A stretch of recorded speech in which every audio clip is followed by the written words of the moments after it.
C'est un soulèvement inédit qui a fait le tour du monde entier. Au Népal, des milliers de jeunes sont descendus dans les rues et ont mis le feu au Parlement, menant à la démission du gouvernement. Au moins 72 personnes ont été tuées dans la répression qui avait été menée par les autorités. Mais alors, que s'est-il vraiment passé et que pourrait être la suite des événements pour le pays? On va aujourd'hui faire le récit de ces derniers jours. Salut, c'est Hugo, j'espère que vous allez bien. C'est donc le sujet à la une de ces actualités du jour, avant de faire un point ensuite sur le reste de l'actualité. Alors on a déjà parlé de la situation au Népal, mais l'actualité la semaine dernière est extrêmement intense. On avait voulu revenir davantage sur la situation et sur ce soulèvement historique. On va donc en parler maintenant. Pour vous donner un petit peu de contexte, le Népal, c'est donc un pays d'un peu plus de 30 millions d'habitants qui se situe en Asie du Sud, qui est bordé par la Chine au nord et par l'Inde sur le reste de ses frontières. On va pas refaire toute l'histoire du pays, mais il y a quand même des éléments de contexte qui sont importants, notamment le fait que le Népal est aujourd'hui l'un des pays les plus pauvres au monde d'après l'ONU. D'après l'ONG Oxfam par exemple, en 2023, on estimait que 20% de la population népalaise vivait en dessous du seuil de pauvreté et que 25% des enfants de moins de 5 ans souffraient de malnutrition. Et la jeunesse du pays plus largement, elle est frappée par le chômage, elle est frappée par le manque de perspectives, ce qui pousse des milliers de jeunes népalais à émigrer et donc à changer de pays pour aller étudier, voire même pour essayer de trouver du travail. Et au-delà de tout ce contexte économique qui est déjà très difficile, et notamment pour les jeunes, il faut noter que le gouvernement et l'élite du pays sont très régulièrement dénoncés pour leur corruption et pour leur népotisme. Alors le népotisme, c'est donc le fait de donner des privilèges ou de réserver des postes de responsabilité à son cercle proche, que ce soit des amis ou des membres de sa famille, et ce sans prendre en considération la question du mérite ou la question de la compétence. Résultat, dans le pays, il y a beaucoup de recrutements ou de promotions qui passent par des réseaux de relations et certaines opportunités sont absolument monopolisées par des cercles proches du pouvoir. Et spoiler, c'est loin, très loin d'être un problème propre au Népal, c'est un sujet aussi,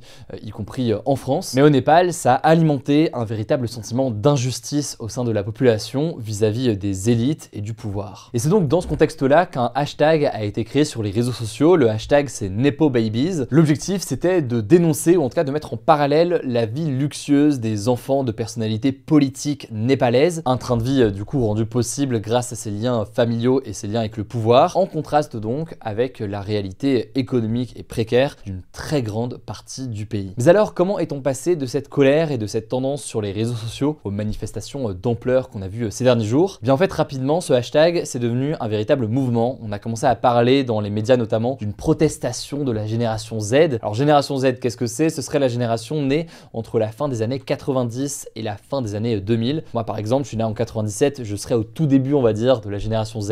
Il y a donc eu un mouvement comme ça qui est né de cette génération-là, même si évidemment les jeunes n'étaient pas les seuls mobilisés. Et alors qu'on voyait comme ça le mouvement commencer à se développer sur les réseaux sociaux, le gouvernement a décidé le 4 septembre dernier de bloquer 26 sites internet et réseaux sociaux. Il y a donc eu un blocage de YouTube, de X ou encore de LinkedIn. Alors officiellement, selon le gouvernement népalais, ce blocage, il était dû au refus des plateformes de nommer un représentant local. Et donc bref, il y avait une question de régulation des contenus et de respect de la loi vis-à-vis de ces plateformes. Mais de nombreux Népalais l'ont vu comme un moyen direct de tenter de censurer le gouvernement. À noter au passage que 2/3 de la population népalaise a moins de 34 ans, ce qui explique donc potentiellement que cette mobilisation est née sur les réseaux. Bref, résultat, lundi dernier, donc le 8 septembre, des milliers de jeunes manifestaient notamment à Katmandou, qui est la capitale du pays, pour exiger le retour des plateformes bloquées, mais aussi pour dénoncer la corruption du gouvernement. Mais la situation, elle aurait dérapé lorsque des manifestants se sont approchés du Parlement et que la police, face à cela, a décidé d'ouvrir le feu en tirant à balles réelles, tuant au moins 19 manifestants ce jour-là. Le lendemain, il y a donc de nouveaux affrontements qui ont éclaté, et ce, jusqu'à ce que les manifestants arrivent à envahir le Parlement et à y mettre le feu. À noter que des résidences de dirigeants politiques, dont celle du Premier ministre et du président, ont aussi été attaquées. Dans la foulée, le gouvernement a décrété un couvre-feu, il a mobilisé l'armée pour tenter de reprendre le contrôle de la ville, et le Premier ministre du pays, Kajap Prasad Sharma Oli, a annoncé sa démission et le rétablissement des réseaux sociaux afin, selon lui, je cite, que des mesures puissent être prises en vue d'une solution politique. Alors après tout ça, il y a eu de nombreux appels au calme, l'armée népalaise a officiellement annoncé avoir repris le contrôle de la capitale, les manifestations, elles se sont finalement arrêtées après 2 jours donc extrêmement tendus, donc ça a été finalement très intense. Et je le disais, le bilan est très lourd, au moins 72 personnes ont été tuées dans la répression des manifestants à Katmandou, selon un dernier bilan. Alors maintenant, qu'est-ce qui va se passer? Eh bien déjà, après d'importantes négociations entre le chef de l'armée et le président du Népal, eh bien une nouvelle nouvelle première ministre a été nommée vendredi dernier. Il s'agit de Sushila Karki, une juge de 73 ans, ancienne présidente de la Cour suprême, donc la plus haute juridiction du pays. Et c'est pas vraiment quelqu'un qui sort de nulle part, puisque, bon, au-delà de ses responsabilités évidemment importantes, il faut comprendre qu'elle est connue dans le pays pour son combat contre la corruption, elle qui a défendu tout au long de sa carrière l'indépendance et la transparence de la justice. À noter par ailleurs qu'il s'agit de la première femme première ministre de l'histoire du Népal. On peut aussi noter que le président, qui est toujours au pouvoir, a décidé de dissoudre le Parlement, comme le réclamaient notamment les manifestants, pour organiser de nouvelles élections qui auront donc lieu au mois de mars. La nouvelle première ministre, en attendant les prochaines élections donc en mars, s'est engagée à respecter les revendications des manifestants, disant vouloir, je cite, mettre fin à la corruption et mettre en place une bonne gouvernance et l'égalité économique. À noter qu'il reste des sujets clairement en suspens, si on peut dire les choses de cette façon, puisque il y a actuellement près de 13 000 détenus et on ne sait pas où ils sont. Bref, ça me paraissait intéressant de revenir sur cette actualité-là. Pour tous les nouveaux qui nous rejoignent peut-être, je rappelle que ce format, vous pouvez aussi l'écouter en version podcast audio sur toutes les plateformes. C'est en podcast aussi que vous allez pouvoir retrouver sur le même flux nos interviews, notamment l'interview de Mr V que j'ai fait par exemple hier,